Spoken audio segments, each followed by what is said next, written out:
ओम शांति। अभी हम सभी ने बाबा की मुरली सुनी।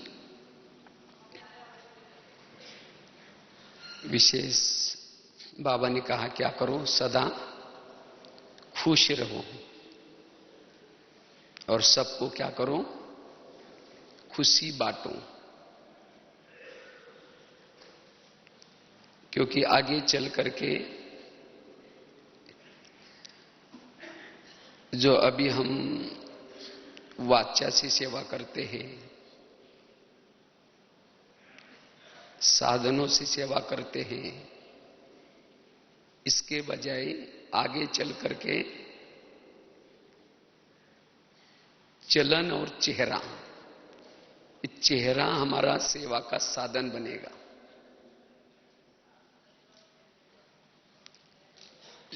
लेकिन चेहरे के द्वारा सेवा करने के लिए हमारी स्थिति सदा खुश रहे। जिसके पास खुशी है उसका ही चेहरा सेवा कर सकता है। जितना हम खुशी में रहते हैं उतना हम बाबा की प्रत्यक्षता कर सकते हैं। जितना हम खुशी में रहेंगे हमें परमात्मा पढ़ाता है, ये हम प्रत्यक्ष कर सकते हैं। इसलिए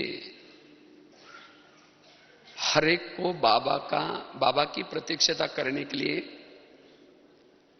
अपने चेहरे को खुश रखने का पुरुषार्थ करना है। और वास्तव में देखा जाए, ज्ञान का, योग का रिजल्ट है खुश रहना।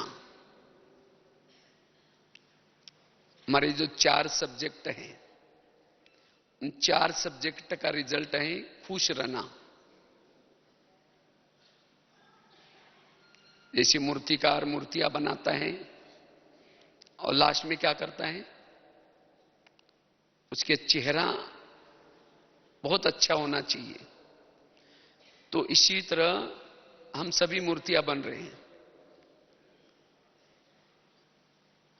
तो उस मूर्ति हमने बहुत अच्छी पढ़ाई की, चाहे सेवाई की है, धारणा अच्छी है, ज्ञान योग करते हैं, उसका रिजल्ट खुशनुमा चेहरा।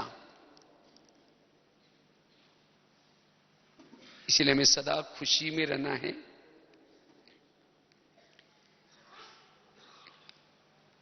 जो खुश रहता है वही कर्मयोगी बन सकता है। सदा जो खुश रहता है वही एकाग्र रह सकता है। जो खुश रहता है वही मास्टर सर्वशक्तिवान है। जो खुश रहता है वही दूसरों को शांति का दान, शक्तियों का दान दे सकता है। जो सदा खुश रहता है वही वायुमंडल को भी शुद्ध बनाने की सेवा कर सकता है।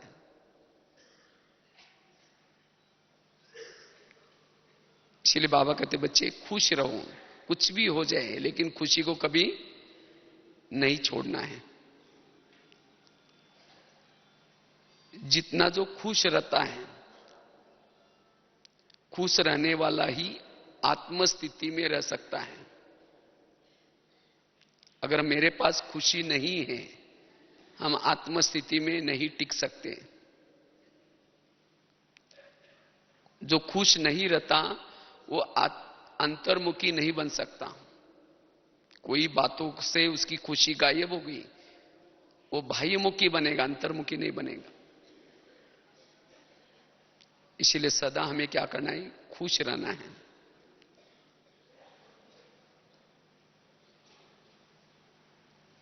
तो ये हम खुश कैसे रहें, उसके लिए क्या पुरुषार्थ करें, उसके ऊपर हम थोड़ी चर्चा करेंगे।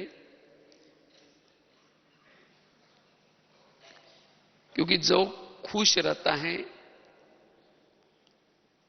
दुख और अशांति की वायुमंडल में जाएंगे तो वहां आप कुछ दे पाएंगे। हम लोग कभी, मेरे को तो कई बार ऐसे ऐसे जगह पर जाने का चांस मिला,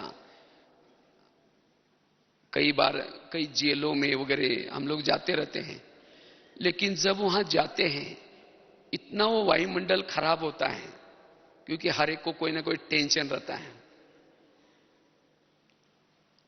कोई ना कोई बदले की भावना, दुख और उनकी कैदियों की जब हम चेहरे देखते हैं तो एकदम परेशान जैसे रहते हैं। लेकिन जब वहां जाते हैं, कुछ बाबा की ऐसी बातें सुनाते हैं, तो उनके चेहरे में इतनी रौनक आ जाते हैं। पहले के चेहरे हैं और बाद के चेहरे, बहुत फर्क पड़ता है। क्योंकि हम लोग जब भी कभी जेल में गए, लेकिन उससे से पहले से 2 दिन पहले से हम लोग उनको थोड़ा सा सकाश देते हैं। क्योंकि आजकल आप देख रहे, जेल में जाना कोई साधारण बात नहीं है। गवर्नमेंट के बहुत सारे कायदे कानून बनते जाते हैं, छुट्टी मिलना भी बड़ा मुश्किल होता है। लेकिन कभी कभी हमें लगता है कि बाबा के इतने बच्चे अंदर बैठे हैं, उनके तक बाबा का संदेश पहुंच जाए। इसीलिए पहले से हम विजन बनाते हैं। हम लोग जब जाएंगे, बाबा का संदेश लेकर के मैसेंजर बन करके जा रहे हैं, जब जाने के बाद जरूर हमारे लिए गेट खोलेंगे और जरूर हमें परमिशन देंगे। तो इस तरह से हमने देखा, कई तो बिल्कुल कैमरा अलाउ नहीं करते, फोटो वगैरह नहीं लेना है, कुछ भी मतलब। लेकिन जैसे हम लोग जाते हैं, हम लोग कुछ फाइल्स वगैरह बनाए रहते हैं, वो देख करके तुरंत वो जेलर तो कहता है कि नहीं, आप कैमरा भी यूज कर सकते हैं, आप जो भी इनके लिए जो भी सुना सकते हैं, कोई बात नहीं है। और जब उनको ये बाबा की बातें सुनाते हैं, चाहे कर्मों के सिद्धांत, चाहे ड्रामा का नॉलेज, तो उनके अंदर बहुत खुशी आ जाती है।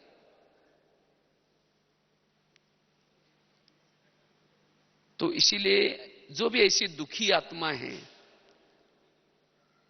उन दुखी आत्मा को अगर हमारे पास कुछ योग बल है, हम खुशी में हैं, तो हम खुशी में होंगे तो जो दुखी आत्मा है उनको भी खुशी में ला सकते हैं। तो इसलिए खुशी के लिए,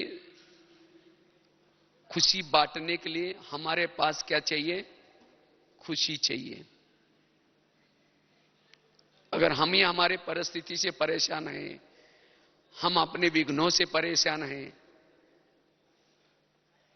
तो हम दूसरों को खुशी नहीं बांट सकेंगे। कई बार हम लोग स्कूलों में भी जाते हैं, आजकल स्कूलों में भी बच्चे टेंशन में रहते हैं, परेशान रहते हैं।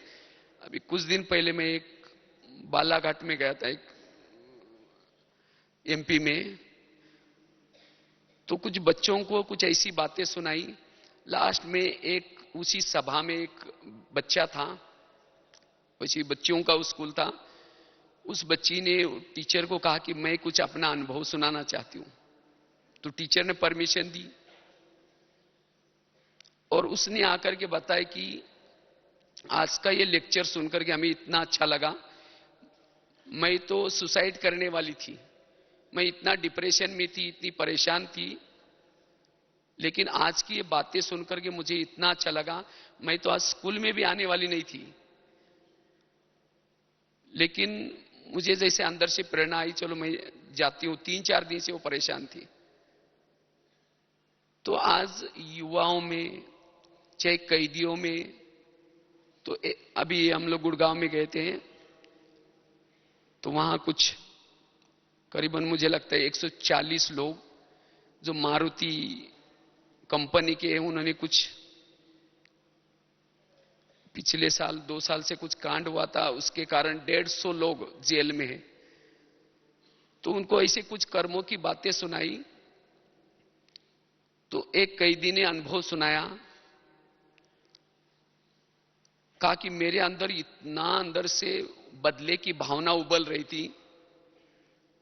मैं तो निर्दोष था, मेरे अंदर कोई दोष नहीं था, फिर भी मुझे डाला हुआ है। तो मुझे लग रहा था कि अब मैं यहां से जाऊंगा और जिन्होंने मेरे साथ ऐसा किया मैं उसके जाते ही बदला लूंगा। लेकिन आज मुझे कर्मों की बातें सुन करके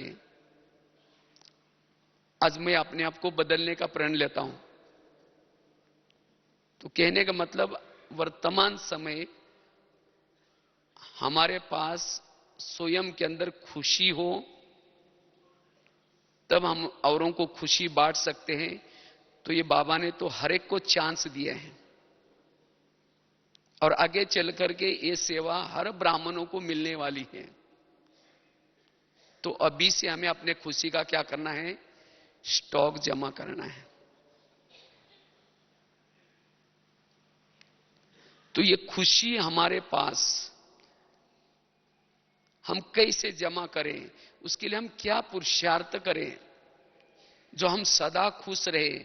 और हर एक के सामने परिस्थिति आएंगी, ऐसे नहीं कि परिस्थितियां नहीं आएंगी, बातें आएंगी। हम ये नहीं सोचे कि जब बातें चली जाएंगी उसके बाद हम बांटेंगे, नहीं। बातें आएंगी, परिस्थिति आएंगी, लेकिन जो बाबा ने हमें 4 सब्जेक्ट दिए हैं, ज्ञान, योग, धारणा, सेवा, इस 4 सब्जेक्ट के आधार से हम अपने खुशी को बढ़ाते चले। जितना अपने खुशी को जमा करता है उतना ही वो अशरीरी स्थिति, बिंदुरूप स्थिति, लाइट हाउस माइट हाउस की स्थिति, कर्माती स्थिति, निरंतर कर्मयोगी की स्थिति की अनुभूति करता जाएगा।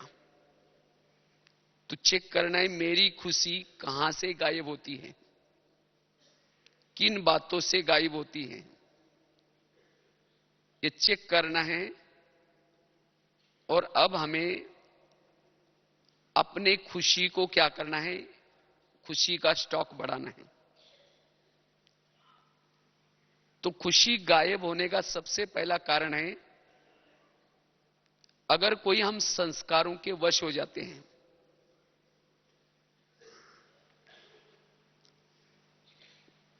क्योंकि हर एक के अंदर कोई ना कोई ऐसा ही कोई संस्कार होता है, जो संस्कार उसके जीवन में आता है तब उसकी खुशी गायब हो जाते हैं। तो इसीलिए कोशिश करके जिस बातों से के संस्कारों के हम वश हो जाते हैं उसके पर अटेंशन देना है। जो कोई भी संस्कारों के बार बार वश हो जाता है वो खुश नहीं रह सकता। भले ऊपर से मुस्कुराएगा लेकिन अंदर से वो खुश नहीं रहता। और वो संस्कार के वश हम क्यों हो जाते हैं?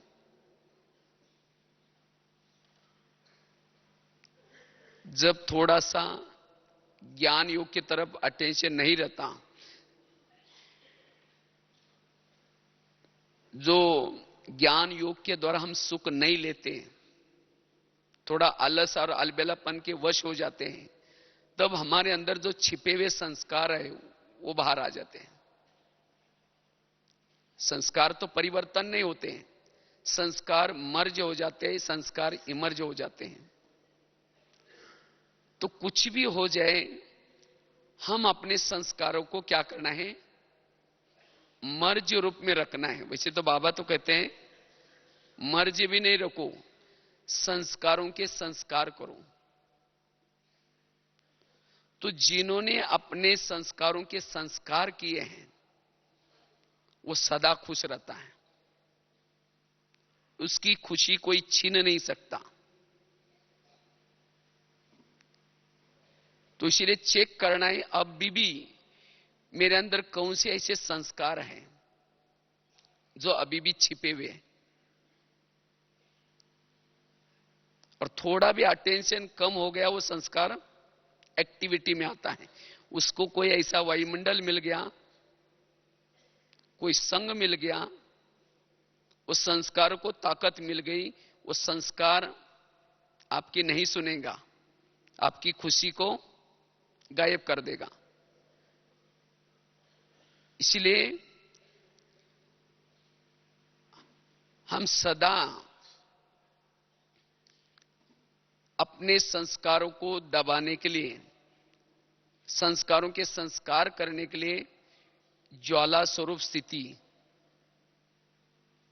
या जिस स्थिति से हमें अतीन्द्रिय सुख मिल जाता है, जिस स्थिति से हम शक्तिशाली बनते हैं, उस स्थिति में रहने का पुरुषार्थ करें। तो इस पुरुषार्थ से हमारी खुशी सदा बनी रहेगी।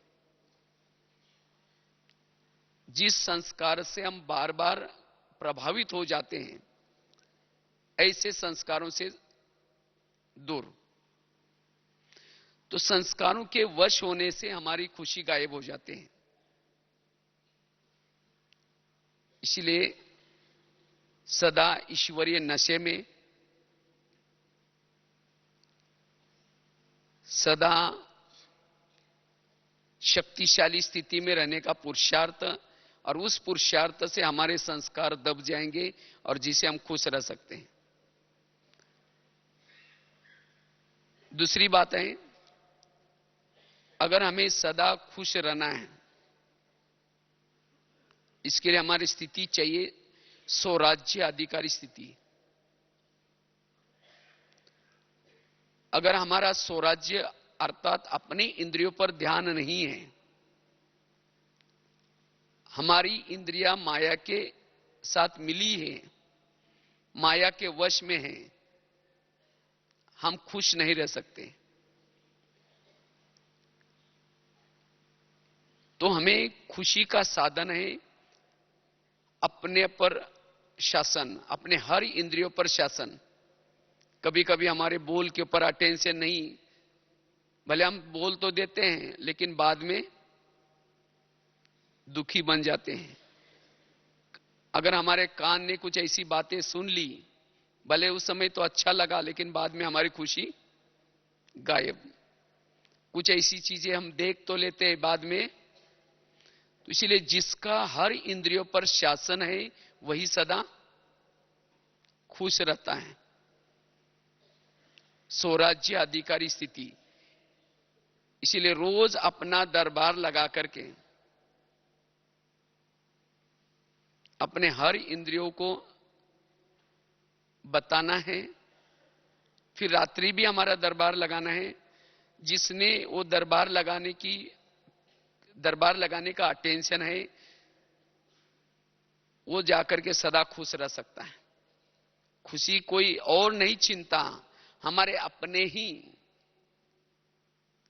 ही इंद्रियां हमारी क्या करते, खुशी गायब कर देते हैं। इसीलिए जिसका अपनी इंद्रियों पर शासन है, वो सदा खुश रहेगा। और इंद्रियों पर शासन किसका रहता है? आज हमारी इंद्रियां हमारे वश में क्यों नहीं रहती? उसका कारण है देहभान। आत्मा अगर अपने भ्रुकुटी में, अपने चेयर पर बैठी है, तो सब इंद्रियां शासन में चलती है। अगर हमारी आत्मस्थिति नहीं, कहते ना अंधेरी नगरी चौपट राजा टकेशर भाजी टकेशर खाजा। अगर इस नगरी का राजा ही उसकी अपनी स्मृति नहीं है, आत्मस्मृति नहीं है, तो बस कान जो चाहे सुनेगा, मुख जो चाहे बोलेगा, आंखें जो चाहे, जिसको कहते देहभान। और यही खुशी गायब होने का कारण है। इसीलिए स्वराज्य अधिकारी स्थिति। तो बात चल रही थी, हमारी खुशी गायब क्यों होती है, उसका कारण और साथ में निवारण। क्योंकि ये हमारे सेवा का बहुत बड़ा साधन आगे चल करके बाबा को प्रत्यक्ष करने के लिए हमने कितना ज्ञान और योग किया है उसका रिजल्ट दिखाने के लिए हम कितने घंटा योग लगाते हैं, मेरे अंदर कितनी शक्ति है, इसका इंडेक्स है चेहरा। अब जिसका चेहरा खुश है, दुखी आत्मा भी उनको भी थोड़ा सा सहारा मिल सकता है। इसीलिए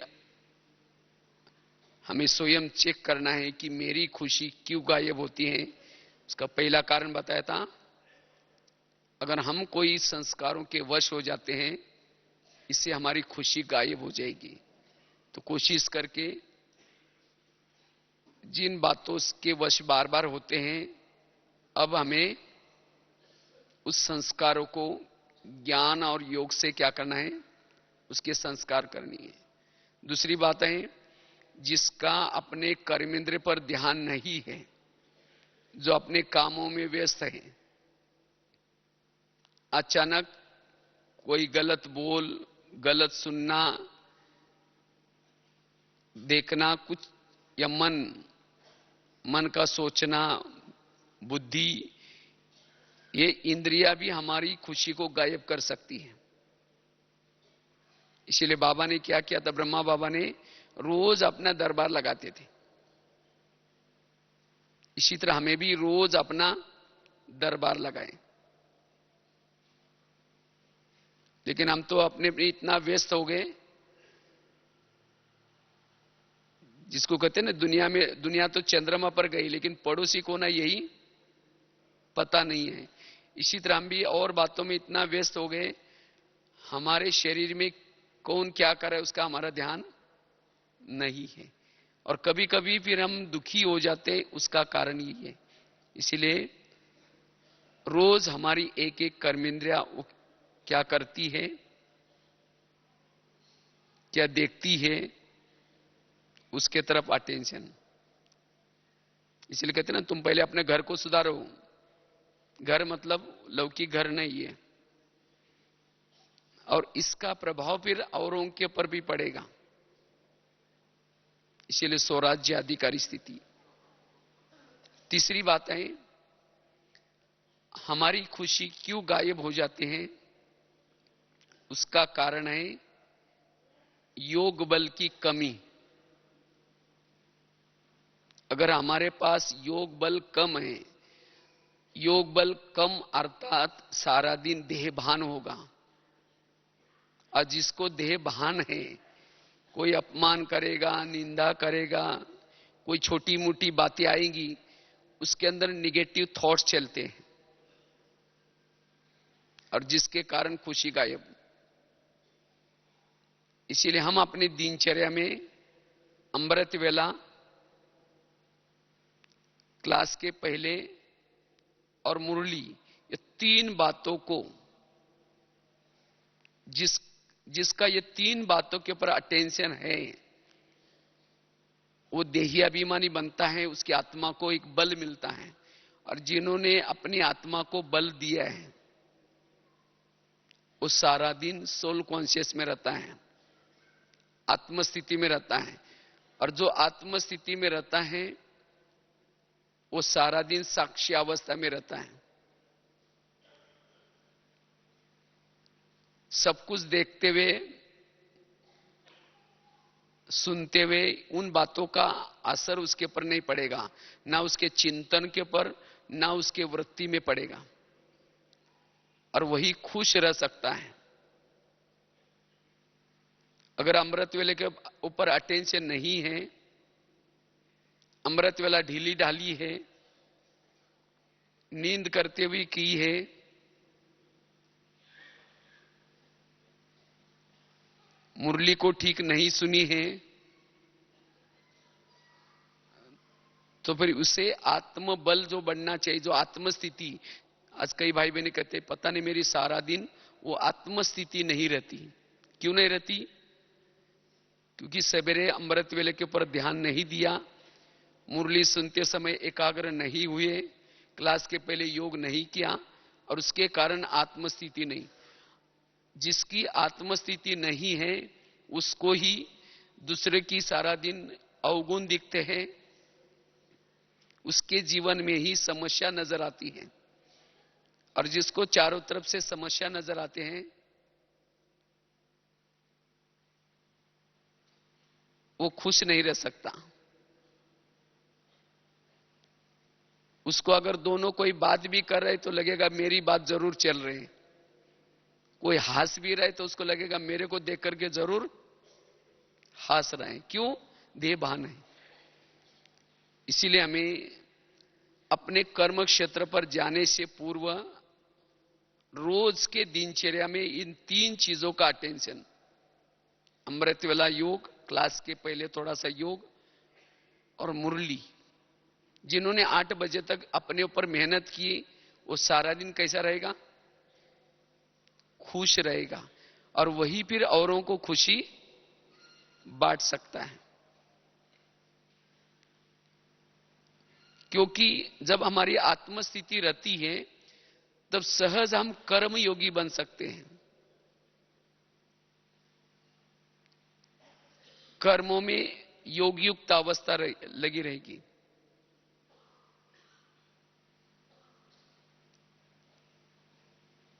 तो इसीलिए यथार्थ योग और अपने योग को बढ़ाने के लिए चाहे नुमा शाम का योग भी हम अपने दिनचर्या में थोड़ा सा अटेंशन दें, रात को सोने से पहले। तो इसी तरह सारा दिन जिसने थोड़ा सा अपने योग के तरफ अटेंशन दिया है वो सदा खुश रह सकता है। क्योंकि योग के द्वारा ही आत्मा के अंदर का बल बढ़ जाता है, हम देह से अलग आत्म स्वरूप में रह सकते हैं।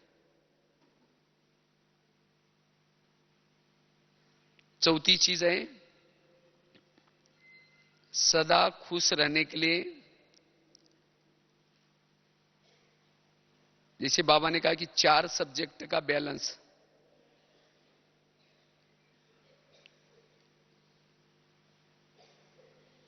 अगर कोई बातें मुझे बंधन में बांध देती हैं, किसी ने कुछ कहा है उसके मुझे संकल्प चलते हैं, इसका मतलब मेरा ज्ञान का सब्जेक्ट कच्चा है। जिसके पास ये 4 सब्जेक्ट में अर्थात खजाना, ज्ञान का खजाना संपन्न है, ज्ञान के पॉइंट्स उसके पास अथाह है, वो खुश रह सकता है। जिसके पास ज्ञान की कमी है उसके मन में आएगा ये क्यों हो रहा है, ये मेरे साथ क्यों हो रहा है, ऐसा कैसा हो रहा है, नेगेटिव थॉट चलेंगे। इसलिए ज्ञान के खजाने से संपन्न,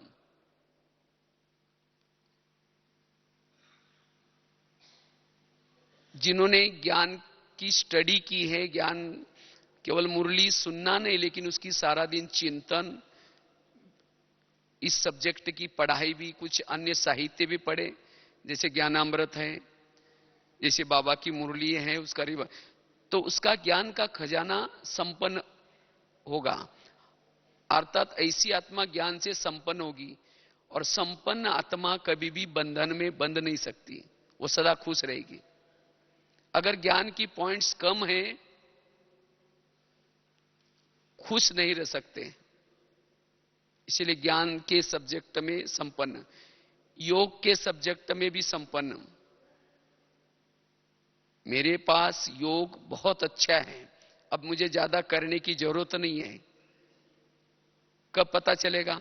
अगर आपके पास शक्तियां है, सहन शक्ति है, कोई भी बातें आते उसको आप अच्छी तरह सहन कर सकते हो, कोई संकल्प नहीं चलते हैं, उस परिस्थिति का सामना कर सकते हो, निर्णय शक्ति है, परखने की शक्ति है। अगर आपके पास शक्तियां है तो समझो कि आपके पास योग बल अच्छा है, इसे संपन्न है। अगर शक्तियों की कमी है तो इसका मतलब आपको क्या करना पड़ेगा? बीच बीच में समय निकाल करके तपस्या करनी पड़ेगी, पुरुषार्थ करना पड़ेगा योग में बैठने का। तो इसलिए योग का सब्जेक्ट अच्छा है, शक्ति है, और जिसके पास शक्ति है वो कभी भी दुखी नहीं रहेगा, वो खुश रहेगा।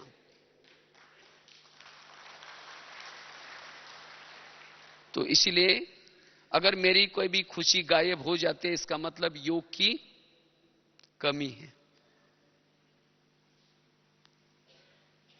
मैंने बहुत अच्छा खान पान की मेरी धारणा अच्छी है, मैं बाहर का भोजन नहीं खाता हूं, मैं पवित्र हूं, मेरी धारणा का सब्जेक्ट अच्छा है, उसकी निशानी क्या है? उसके जीवन में गुण दिखाई पड़े। अगर कोई गुणों की कमी है, क्योंकि धारणा से कौन सा खजाना आता है? गुणों का खजाना।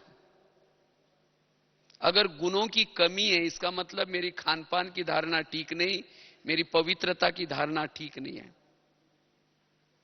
और जिसके पास गुण, सभी गुण हैं, वो सदा खुश रह सकता है। जैसे अगर कोई अकेला चलता है और सामने से कोई डाकू की सेना आ गई, तो क्या हो जाएगा? वो घबराएगा, क्योंकि अकेला है। अगर सामने कितने भी डाकू आ जाए, लेकिन उसके चारों तरफ से इर्द गिर्द में बहुत सेना है, वो कभी भी नाराज नहीं होगा, घबराएगा भी नहीं।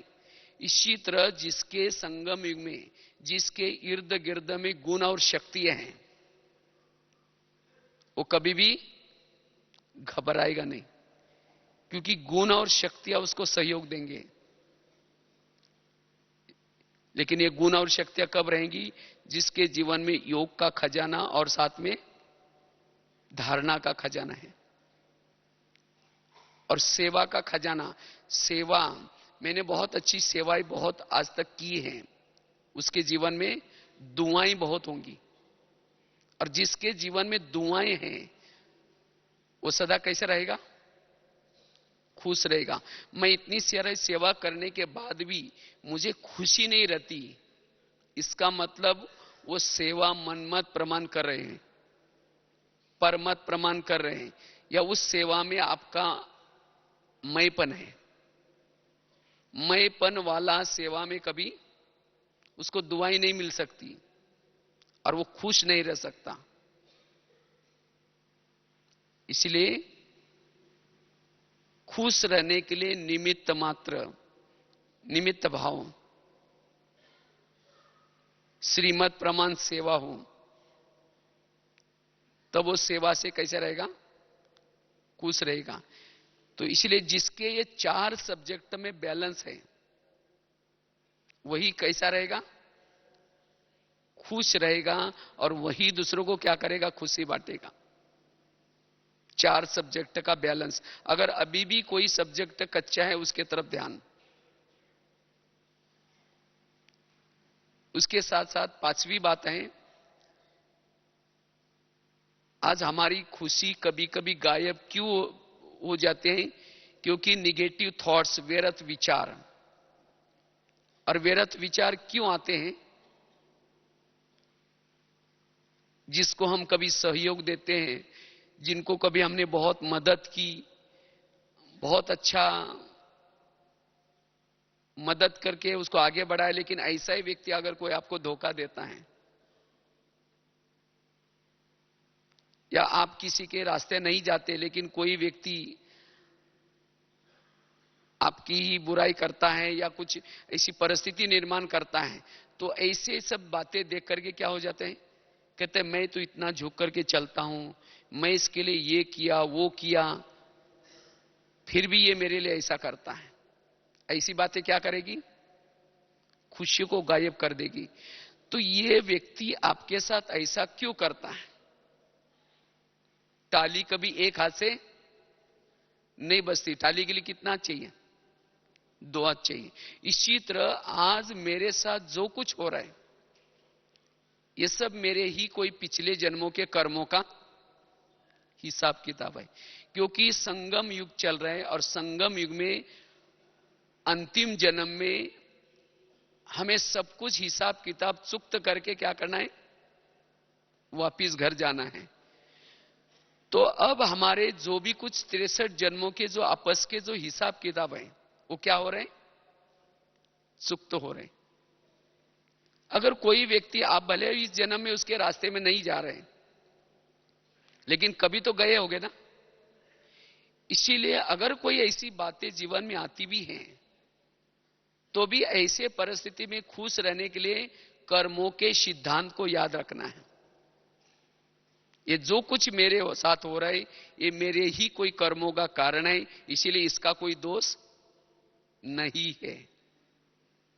जो ऐसा समझ करके चलता है, तो ऐसे व्यक्ति को वो दुआएं दे सकता है। ऐसे व्यक्ति के प्रति उसकी भावनाएं पॉजिटिव रह सकते हैं, क्योंकि कोई आपके साथ ऐसा करता है, अगर उस बातों के संकल्प आपके मन में बार बार चलेंगे, तो उससे आपकी वृत्ति नेगेटिव बनेगी। और जिन्होंने किसी के बारे में वृत्ति नेगेटिव बनाई है, उसको देखते ही उसकी खुशी क्या हो जाएगी? गायब हो जाएगी। जिसकी वृत्ति नेगेटिव है, उसकी खुशी गायब हो जाती है। अब उसकी खुशी गायब होगी तो दूसरे की खुशी, दूसरों को क्या दे सकता है? नहीं दे सकता। इसलिए मेरी वृत्ति किसी के लिए नेगेटिव ना बने। इसीलिए बाबा ने कहा ना, बच्चे मन जीत बनो। चलते चलते कोई व्यक्ति आपके साथ ऐसा व्यवहार करता है, वो व्यक्ति को देखने के बाद मन क्या सोचता है? अरे देखो, इसने मेरे लिए ऐसा किया। जो पुरानी घटी हुई बातें याद करता है, उसी समय हम क्या करते हैं? चुपचाप उस मन की बातों को स्वीकार करते हैं और मन को सोचने देते हैं, चलो बोलो, कोई बात नहीं। मन कहता है ये हमारा दुश्मन है, इसने हमारे लिए ऐसा किया वैसा किया, वो बार बार सोचता है। उसी समय मन से बातें करो, हे मन, जिसको भगवान कहता है मीठे बच्चे, और तुम उसके लिए ऐसा सोच रहे हो।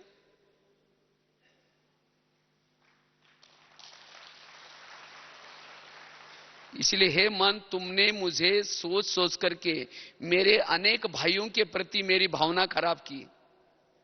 इसीलिए अब तुम्हें किसी को भी देख करके कोई भी निगेटिव नहीं सोचना है, क्योंकि मालिक तुम नहीं हो, मालिक मैं हूं। तुम मेरा नौकर है। इसलिए तुम्हें अब चुप रहना है, तुम्हें अब सोचने की कोई जरूरत नहीं। इसी तरह जिन्होंने अपने आप से बातें की हैं, वही ऐसे परिस्थिति में भी क्या रह सकता है? खुश रह सकता है। इसलिए कर्मों के सिद्धांत, जैसे अभी भी गीत सुन रहे थे शुरू में, किसने क्या बोला तो क्या हुआ, खुशी गई तो सब कुछ हो गया। अगर किसी ने कुछ बोल भी दिया, तो उस निगेटिव बातों को क्या बना दो? पॉजिटिव। कभी कभी हम कहते हैं कि देखो, मेरे पीठ के पीछे लोग बोलते हैं।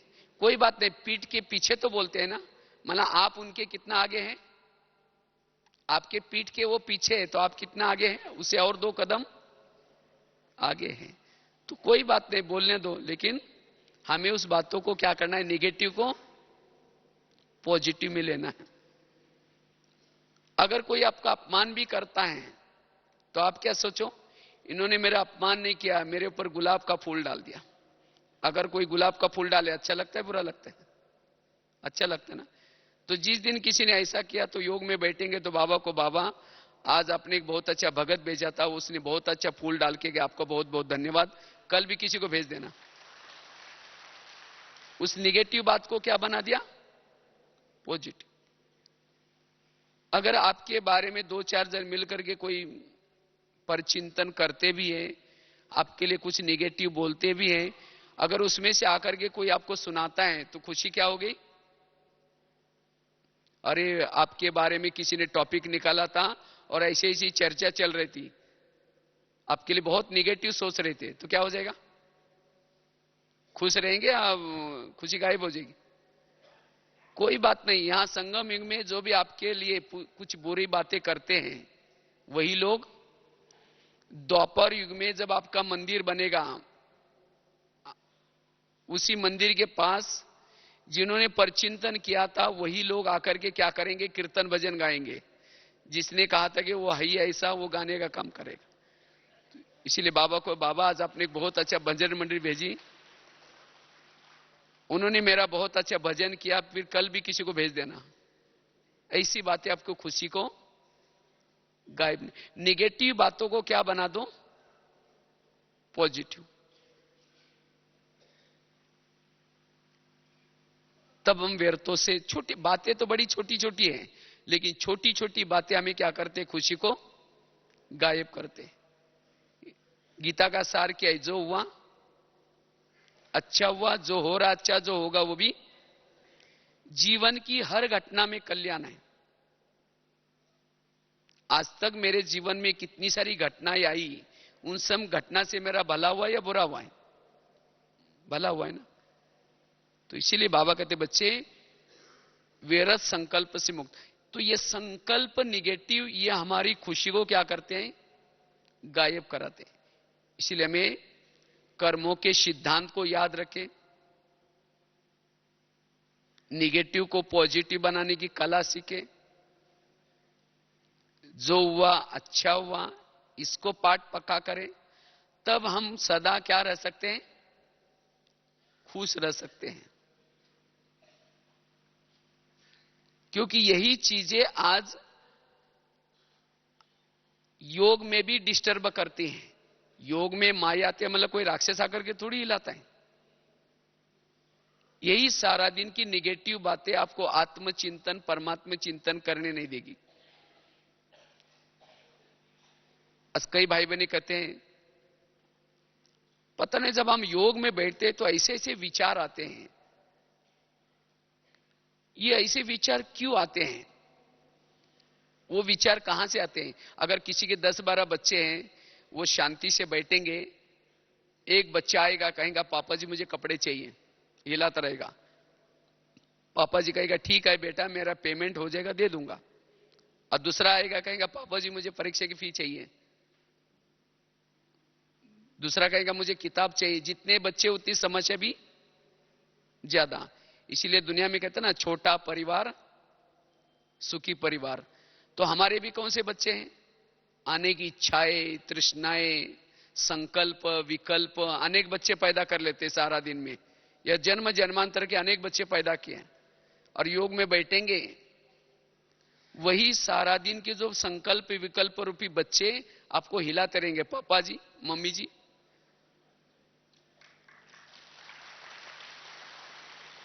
आप उस संकल्प विकल्प के मम्मी पापा हैं। इसलिए जिसने जितने कम संकल्प विकल्प पैदा किए, और उसमें से भी जिसने निगेटिव संकल्प पैदा किए, उसको शांति में बैठने नहीं देंगे। इसीलिए आजकल दुनिया में निगेटिव को क्या नाम दिया है, तनाव हिंदी में कहते हैं, और इंग्लिश में क्या बोलते हैं उसको, टेंशन। 10 मतलब 10, सन मतलब बच्चे, टेंशन। अगर पहले आपके 2-4 हैं और फिर ये टेंशन होंगे तो कैसा होगा?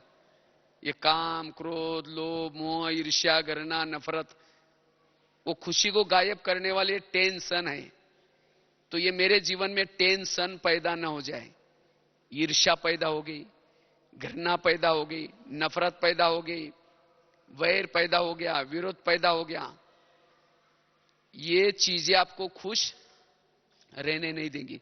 और ये सब पैदा होते संकल्प से, निगेटिव संकल्प से। तो इसीलिए सारा दिन जो पॉजिटिव रहता है,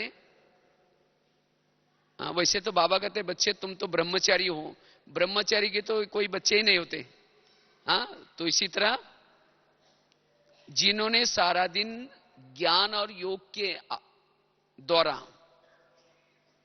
अपने आप को पॉजिटिव रखा है, वो सदा खुश रह सकता है। इसलिए खुशी में रहने के लिए व्यर्थों से मुक्त 5 चीजें बताई। पहली बताई, संस्कारों को क्या करना है, हमारे अंदर जो भी संस्कार है, ज्ञान और योग के द्वारा उसको क्या करना है, मर्ज रखना है। मर्ज तो क्या बाबा कहते बच्चे, संस्कारों के संस्कार करो। दूसरी बात बताई, जिसका अपने स्वराज्य पर ध्यान है वो सदा खुश रह सकता है। तीसरी बात बताई, जिसके पास योग बल है, जिन्होंने योग बल के तरफ ध्यान दिया है, वो देही अभिमानी स्थिति में रह सकता है, और जो देही अभिमानी स्थिति है वो सदा खुश रह सकता है। चौथी बात बताई, 4 सब्जेक्ट में जिन्होंने बैलेंस रखा है, जिसके पास ज्ञान का खजाना भरपूर है, और जैसे बताया कि ज्ञान का सब्जेक्ट अच्छा है, वो कभी भी फंसेगा नहीं। कई कहते बाबा से मेरा योग ही नहीं लगता, अगर बाबा से नहीं लगता तो कोई और लगा हुआ है। क्योंकि जिसके पास ज्ञान का सब्जेक्ट और योग का सब्जेक्ट अच्छा है, वो बाबा के सिवाय कहीं प्रभावित नहीं होगा। अगर बुद्धि कहीं अटक जाते हैं, लटक जाते हैं, चटक जाते हैं, बुद्धि के ऊपर कोई बातों का प्रभाव आता है, तो योग और ज्ञान की कमी है। क्योंकि जो योग और ज्ञान करता है उसको अतीन्द्रिय सुख मिल जाता है, और जिसको अतीन्द्रिय सुख मिल जाता है, जिसने जिलेबी खाई उसको मुरमुरा अच्छा नहीं लगेगा, वो मुरमुरा नहीं खाएगा। तो जिसने योग और ज्ञान से अतीन्द्रिय सुख प्राप्त किया, कहीं भी प्रभाव में नहीं आएगा, और जो कहीं प्रभाव में नहीं आता, एक बाबा के प्रभाव में आता है, वो सदा खुश है।